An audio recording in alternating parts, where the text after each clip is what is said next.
Sous ces tartes de chasseurs alpins se cachent des athlètes de haut niveau engagés dans l'armée de terre. En tout, 50 sportifs composent la compagnie hiver de l'armée des champions. Une unité un peu à part qui offre à ces athlètes de quoi vivre de leur sport. Parmi eux, le snowboarder Merlin Surgé ou le biathlète Antonin Guigona, qui a troqué la carabine pour le fusil d'assaut de l'armée française lors d'un entraînement avec la 27e brigade d'infanterie de montagne. Avec une dans le carton. J'ai rejoint l'armée après les Jeux Olympiques de 2018 et avec mes premiers podiums en Coupe du Monde, j'ai pu prétendre à entrer dans ce collectif, l'équipe de France militaire de ski, et puis enfin devenir professionnel dans le ski grâce à la solde militaire. Le travail d'un athlète ne se limite pas aux entraînements et aux compétitions, ils doivent aussi trouver des sponsors pour gagner leur vie.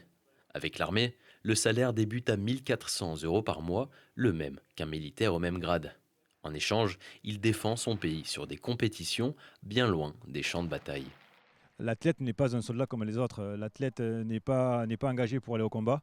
L'athlète est là pour rayonner, performer et porter haut les couleurs de la France et les couleurs de l'armée des champions.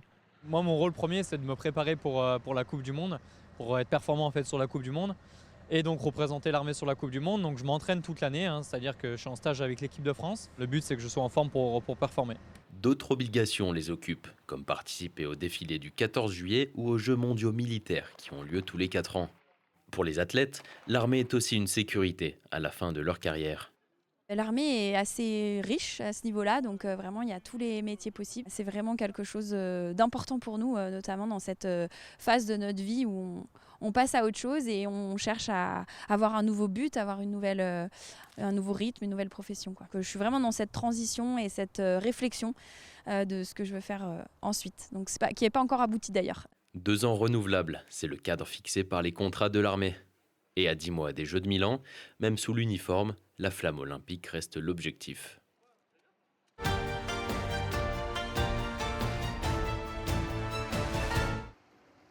Ce sont des déchets vieux de plus de 40 ans qui sont actuellement repêchés. Enfouis il y a de nombreuses années dans différentes décharges situées sur les bords de l'Arve, ils sont aujourd'hui extraits dans 4 d'entre elles. Derrière moi, il se trouve le type de matériaux que l'on extrait de la décharge. Des opérations comme celle-là qui vont passer d'un arbre qui dispose de 200 mètres de largeur à 400 mètres de largeur. L'arbre aujourd'hui, petit à petit, reconquiert non pas un état originel de qualité de rivière, mais fait un progrès réel vers une rivière plus fonctionnelle, plus proche d'une véritable rivière naturelle et qui apporte de meilleurs services écologiques aux paysages, aux gens qui vivent autour de cette rivière. Des travaux comme ceux-ci avaient déjà été entrepris en 2021 sur la décharge numéro 9. Leur objectif, redonner de la place aux cours d'eau et à la biodiversité tout en les préservant de ces 18 000 mètres cubes de déchets. Une fois qu'on aura retiré cette décharge, l'Arve elle sera en capacité de revenir s'étendre sur ces différents secteurs et de redévelopper en fait toute une succession d'espèces et d'habitats qui sont rares et donc qui sont aujourd'hui protégés, puisque c'est les cours d'eau alpins qui ont des dynamiques un peu spécifiques qui permettent à des espèces de venir s'exprimer et que ces espèces-là, aujourd'hui dans les Alpes, il y a peu d'endroits où elles ont encore assez d'espace pour être présentes. Situé sur la commune d'Arenton, ce chantier qui s'élève à près de 7 millions d'euros nécessite une grande logistique. Recouverts par 1 mètre de sédiments, les déchets peuvent être enfouis jusqu'à 5 mètres de profondeur. Une fois extraits, ils sont ensuite triés sur place, un processus qui devrait permettre de sauver plus de 8000 tonnes de terre. On va séparer en fait la terre ou les alluvions du cours d'eau qui sont en mélange avec les déchets et on analyse les terres pour savoir si elles sont polluées. Dans ce cas-là, on les exporte. Si elles ne sont pas polluées, on les réemploie sur site, c'est-à-dire qu'on bouche les trous qu'on a fait avec, parce que si on ne les bouge pas, en fait, l'arbre, quand elle va sauter dedans, elle va inciser encore plus son cours d'eau et c'est pas ce qu'on recherche. Du coup, si la terre elle est polluée aux hydrocarbures, on la met en fait dans ce qu'on appelle une biopile où en fait on développe des bactéries qui vont venir manger les chaînes d'hydrocarbures et qui vont dépolluer la terre. Ça va durer plusieurs mois et ensuite on va pouvoir revenir remettre la terre sur site. Tributaire des conditions hydrauliques, le chantier se déroule en plusieurs phases. La fin des travaux est prévue pour 2027 et devrait permettre de rendre 21 hectares de cours d'eau à cette rivière des Alpes.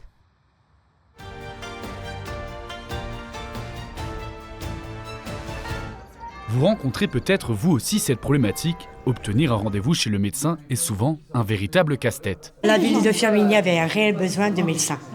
Médecins généralistes, il faut courir à Tataouine. Moi j'en ai un sur Unieux, j'habite Firminy. En plus, les rendez-vous c'est tous les 3 mois. Les médecins c'était primordial pour la ville de Firminy.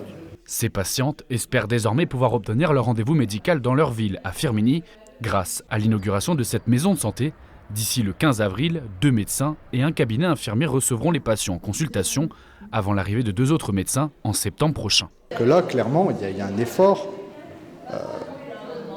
mais vraiment conséquent de la mairie pour justement travailler sur l'attractivité. Quand on vous met à disposition un bâtiment comme celui-ci, qu'on s'engage sur l'entretien, qu'on vous facilite, qu'on vous aide, qu'on vous accompagne, qu'on répond à votre demande, bien évidemment, il y a du résultat, vous voyez.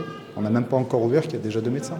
Si pour l'heure, seul le rez-de-chaussée est aménagé, la municipalité n'exclut pas d'investir les étages supplémentaires à l'avenir. C'est-à-dire que c'est déjà un projet qui est quand même ambitieux et donc qui représente quand même un investissement de près d'1 million d'euros. Donc avant d'investir les étages, je voulais être certain qu'on était sur la bonne voie, que les médecins avaient un intérêt sur notre projet. Et donc je voulais d'abord combler un peu ce rez-de-chaussée, mais effectivement ce potentiel qu'on a de créer 5 cabinets, voire même 6 au premier étage. Et au deuxième étage, d'avoir peut-être une autre vision d'un rôle plus partenarial avec notre hôpital, à travers la natalité, à travers l'accueil des internes aussi, qui recherchent du logement souvent. Donc il y a des idées qui commencent à poindre sur cette notion-là, vraiment de lien entre l'hôpital et la maison de santé. L'objectif de cette maison de santé, coordonner au mieux l'accompagnement des patients au travers des spécialités de chaque médecin et la permanence du cabinet infirmier. La France est le premier partenaire économique de la Tunisie. 8,6 milliards d'euros ont été échangés entre les 2 pays. Et Saint-Étienne est un territoire privilégié de l'autre côté de la Méditerranée. C'est une des régions avec laquelle on travaille le plus en Tunisie en termes d'investissement et de commerce. Et ce qui explique cette journée commerciale aujourd'hui parce que la région est parmi les cibles des entreprises tunisiennes et vice-versa. Il y a des entreprises de Saint-Étienne qui sont installées en Tunisie et qui commencent à s'installer. Aujourd'hui, on a vu une entreprise spécialisée dans tout ce qui est médical qui vient de s'établir en Tunisie. Donc il y a de très belles perspectives pour la coopération bilatérale. Ce jeudi, des spécialistes de l'économie tunisienne ont pris la parole, comme le président de la Chambre de commerce et d'industrie tuniso-française. Les partenaires économiques du bassin stéphanois étaient invités pour en apprendre un peu plus sur l'histoire, la culture et l'économie tunisienne. Nous avons donc lancé une invitation à toutes les entreprises du bassin stéphanois qui sont intéressées soit par des coopérations entrepreneuriales avec la Tunisie ou bien dans une relation d'importation ou d'exportation. L'objectif, c'est de pouvoir présenter d'abord dans quelles conditions le business peut se développer en Tunisie, quelles sont les règles à respecter, les règles à connaître, et puis ensuite de poser des questions pour pouvoir affiner, je dirais, les approches commerciales, et puis enfin d'échanger des cartes de visite pour pouvoir prolonger ces premiers contacts par des opérations commerciales très concrètes. Saint-Étienne est jumelée à Ben Arous depuis 1994, ville au sud de Tunis de 88 000 habitants.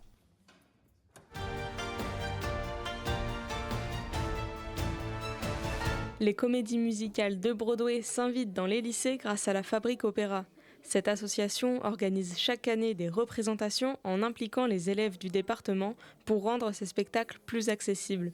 L'idée première, c'est d'amener un nouveau public à l'opéra, puisqu'il y a 4% des Français qui vont à l'opéra, ça ne fait pas beaucoup, et que la moyenne d'âge prend 6 mois tous les ans, donc il y a un petit peu urgence. À chaque fois qu'on peut intégrer un jeune dans son parcours scolaire avec nous, on l'embarque, et comme ça il découvre l'opéra par le biais de ses propres compétences. Entre les premiers moments et les représentations, il y a un tel trajet, et ce trajet il est fascinant, d'un point de vue des compétences et d'un point de vue humain, et donc c'est ça qui me nourrit beaucoup à la Fabrique Opéra. Depuis 18 ans, au lycée Argouges, ce sont les apprentis du BTS métiers de la mode et du vêtement qui sont invités à créer de toutes pièces les costumes des différentes œuvres. Cette année, c'est le mythique West Side Story qui prend vie grâce aux petites mains de l'établissement, bien encadrées par leurs professeurs. Nous, en tant qu'enseignants, on est toujours ravis d'accompagner nos étudiants parce que pour eux, c'est nouveau, c'est un nouveau projet, etc. Le spectacle, il change, les équipes changent, etc. Donc c'est toujours intéressant. Mais pour mettre en valeur le travail de nos étudiants, c'est toujours très valorisant de le voir mis en lumière sur scène, quoi. C'est une belle aventure humaine. En plus, parce que du coup, on côtoie des techniciens, des artistes, d'autres étudiants, des autres écoles, ceux qui font les costumes, ceux qui font les maquillages et les coiffures. Donc c'est toujours très intéressant. Dessins, croquis, patrons, les apprentis stylistes sont responsables de chacune des étapes de la création des costumes. Une implication totale qui les forme à tous les niveaux. C'est un autre monde, on découvre une autre section de notre filière et de notre monde futur du coup de travail, et franchement je trouve ça magnifique à voir et à analyser du coup et à travailler dedans. C'est très formateur, très intéressant et très beau à faire. Pour tous les élèves, la Fabrique Opéra représente une occasion unique de s'immerger dans les métiers du spectacle pour peut-être ne plus jamais en ressortir. Au début, c'était un domaine qui m'intéressait pas du tout et j'ai jamais vraiment essayé de m'intéresser dedans, mais une fois que j'ai vécu Faust et Turandot et ensuite aujourd'hui West Side Story, c'est vraiment un domaine qui pour moi qui est super intéressant et qui libre à la créativité. Du coup, je souhaite continuer vraiment dedans. Une fois la confection des costumes terminée, les étudiants du lycée Argouges n'auront plus qu'à profiter du spectacle.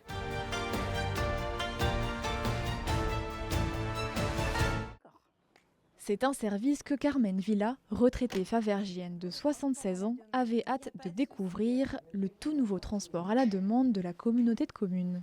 Installez-vous. Parmi les documents essentiels à l'inscription, une carte de PMR ou un certificat médical, ainsi qu'un justificatif de domicile.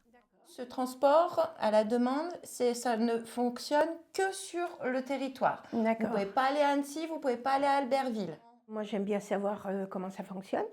Et puis, comme j'ai un petit souci de santé, je me dis, si jamais je ne peux plus conduire, il faudrait quand même que je puisse être autonome encore longtemps.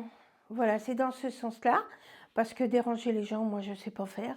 Donc, je trouve que c'est très intéressant. Ça faisait déjà quelques années que c'était demandé sur le territoire, donc ça a été mis en place depuis le 1er avril, donc la semaine dernière. Dès que ça a été mis en place, j'ai reçu une inscription et 2 jours après, j'ai donc une personne qui utilise déjà le trafic puisqu'il tourne déjà sur le secteur. Ce service est accessible gratuitement aux personnes en situation de handicap permanent ou temporaire, ainsi qu'aux personnes âgées de plus de 65 ans. Pour les retraités qui représentent près d'un quart des habitants des Sources du Lac, ce dispositif va permettre un retour à la mobilité et surtout à la vie sociale, comme l'espère le club des retraités de Faverges. Quand je vais à la salle et puis qu'il n'y a qu'une personne qui peut venir, qui habite pas loin, c'est pas intéressant, quoi. Donc on a décidé de fermer. Et on est ouvert maintenant que le mardi et le vendredi.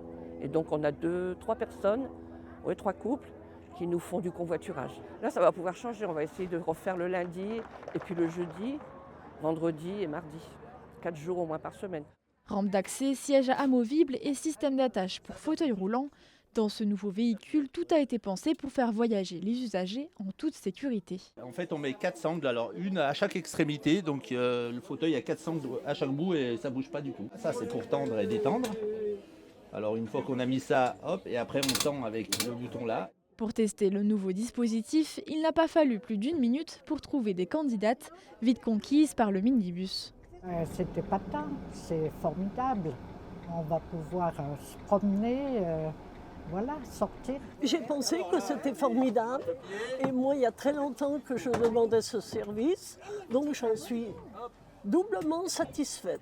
En réservant leur trajet la veille avant 16 h par téléphone, les bénéficiaires peuvent ainsi se déplacer dans une 50aine de lieux sur tout le territoire avec un total de 20 trajets par mois.